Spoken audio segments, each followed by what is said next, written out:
ஓம் ஸ்ரீ குருப்யோ நம. ஸ்ரீ மகாபரிவாஜனம் மகாபரிவாஜனம் மகாபரிவாஜனம். இன்றைக்கி தெய்வத்தின் குரல் பாகம் 5 சங்கர சரிதம் என்ற தலைப்பில் பெரிவா சொல்கிறத மேலே வாசிக்கிறேன். இது பக்கம் 653 ஆரம்பிக்கிறது. ஞானாச்சாரியர்களாக நமஸ்கரிக்கத்தக்கவர்களில் சனகர், சனந்தனர், சனாதனர், சனத்குமாரர் என்று சகோதரர்களாக 4 பேர்.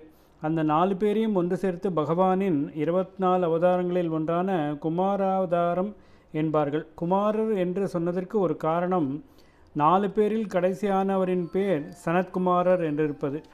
இன்னொரு காரணம், இந்த 4 தான் சுப்ரஜைகளாக பிரம்மாவுக்கு முதலில் தோன்றிய புத்திரர்கள். அதாவது பிரம்மகுமாரர்கள் என்பது. எண்ணிய மாத்திரத்தில் மானச புத்திரர்களாக இவர்களை பிரம்மா சிருஷ்டித்து விட்டார். குமார அவதாரம் என்று சொல்வதற்கு 3வது காரணம், இவர்கள் அன்று போல் என்றுமே குமாரர்களாக இருப்பது. தட்சிணாமூர்த்தியும் சுகரும் என்றும் யுவாவாக இருப்பவர்கள். மார்க்கண்டேயரும் என்றும் 16 என்கிறோம்.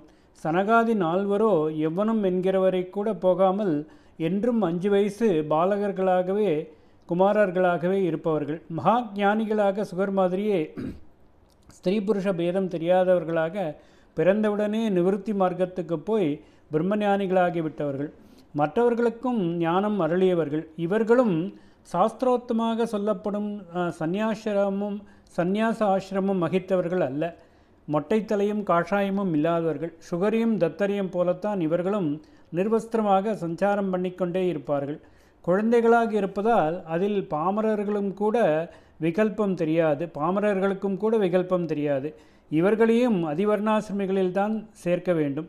மொத்தத்தில் விஷயம் என்னவென்றால், குரு பரம்பரையில் சுகர் வரையில் சுகர் உட்பட எவருமே ஸ்மிருதிகளில் சொல்லியிருக்கும்படியான ரூல்களுக்கு உட்பட்ட சந்நியாச ஆசிரமம் வகித்தவர்கள் அல்லர்.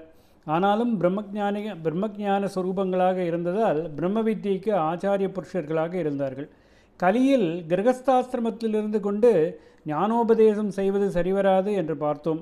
அப்படியேதான் அதிவர்ணாசிரமிக்கு இருக்க வேண்டிய ஸ்திரமான பிரம்மானுபவத்தை பற்றி கொஞ்சங்கூட கவலைப்படாமல் அவனுக்கு ஆச்சாரங்கள் எதுவும் வேண்டியதில்லை என்றிருப்பதை மட்டும் எடுத்துக்கொண்டு மனம் போனபடி செய்கிற வேஷதாரிகள் தங்களை அதிவர்ணாசிரமிகளாக சொல்லிக்கொண்டு புறப்படக்கூடிய யுகம் இது. தற்காலத்தில் மனசுக்கு வேதனை தருவதாக இப்படி அங்கங்கே கேள்விப்படுகிறோம். அதனால் அதிவர்ணாசிரமி என்றால் அவநம்பிக்கை, அவமரியாதை, பரிகாசம் எல்லாமும் தோன்ற இடம் கொடுத்திருக்கிறது. எனவே கலியில் அதிவர்ணாசிரமிகள் குரு பரம்பரையில் வருவதற்கில்லை என்றுதான் சுகாச்சாரியாளுக்கு அப்புறம் விதிவத்தாக சந்நியாச ஆசிரமம் வாங்கி கொண்டவர்களின் பரம்பரை கௌடபாதரிலிருந்து தொடங்கியது. இப்படி சொன்னதால் ரூல் படியான சந்நியாச ஆசிரமம் என்பதே கௌடபாதரில்தான் ஆரம்பித்ததாக்கும் என்று நினைத்து விடக்கூடாது. அது கௌடபாதருக்கு முன்பே ஆதியிலிருந்து இருந்தது தான். 4 ஆசிரமங்கள் என்பது ஆதியான வேத காலத்திலிருந்தே இருப்பது. வேதத்தில் சம்ஹிதை, பிராமணம், ஆரண்யகம், உபனிஷத் என்றுதான் 4 இருப்பதே வரிசை கிரமமாக பிரம்மச்சாரியின் அத்தியனம், கிரகஸ்தனின் யஜ்ஞானுஷ்டானம், அரண்யத்தில் போய் இருந்து கொண்டு தத்துவ விசாரத்தோடு வானப்பிரஸ்தம் செய்யும் கர்மானுஷ்டானம், கர்மாவை விட்டுவிட்டு சந்நியாசி செய்கிற சுத்தமான தத்துவ விசாரம் என்ற நாளை காட்டுவதுதான். இப்படி வேத முறையை நன்றாக புரிந்து கொண்டு சொல்லியிருப்பது யாரென்றால் பால் டாய்சன் என்கிற ஜெர்மனிக்காரர். அவருக்கு நம் ஆச்சாரியாளின் சித்தாந்தத்தில் எல்லையில்லாத ஈடுபாடு. பிருகத்தாரண்ய உபனிஷத்தில் யாக்ஞவல்யர் பத்னிகளை விட்டுவிட்டு சந்நியாசியாக புறப்பட்டதை பார்க்கிறோம். நாரத பரிவிராஜத உபனிஷத் என்பது போல சந்நியாசத்திலேயே எத்தனை வகை உண்டு என்று விவரித்து கொள்வதற்காகவே 10-15 உபனிஷத்துக்கள் இருக்கின்றன. அவதுதோபனிஷத்து, சந்நியாசோபனிஷத்து என்றெல்லாம் இருக்கின்றன.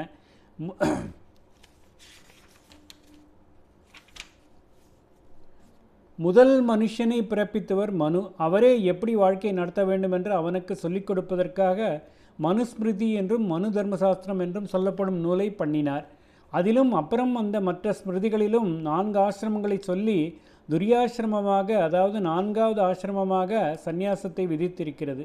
துரியாசிரமத்திலிருந்து தான் துரிய பதம், விழிப்பு, கனவு, உறக்கம் 3ம் கடந்த 4வதான சமாதி நிலை பெற வேண்டுமென்று ஸ்மிருதிகள், அதாவது தர்மசாஸ்திரங்கள் விதித்திருக்கின்றன. பல தர்மசாஸ்திரங்களை பார்த்து அவற்றில் சொல்லியுள்ள விஷயங்களை தொகுத்து கொடுப்பதற்காக நிபந்தன கிரந்தங்கள் என்று இருக்கின்றன. அவற்றில் சந்நியாச தர்மங்களை விரிவாக சொல்வதாக விஸ்வேஸ்வர ஸ்மிருதி என்பது இருக்கிறது.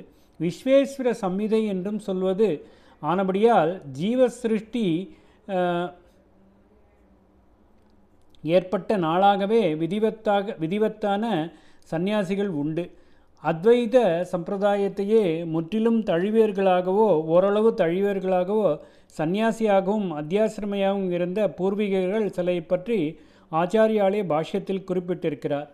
ஆனாலும் ஆச்சாரியாலின் குரு பரம்பரையில் அவருக்கு அப்புறம் அவருடைய சிஷ்ய பரம்பரையில் வந்துள்ள நம் எல்லோருக்குமே அதுதான் குரு பரம்பரை ஆகிவிட்டது. அதில் அவருடைய பரமகுருவான கௌடபாதரும் குருவான கோவிந்த பகவத்பாதரும் தான் விதிவத்தாக சந்நியாசம் வாங்கி கொண்டு சாஸ்திர பிரகாரம் அந்த ஆசிரமத்தின் ஆசரணைகளை நடத்தியவர்கள்.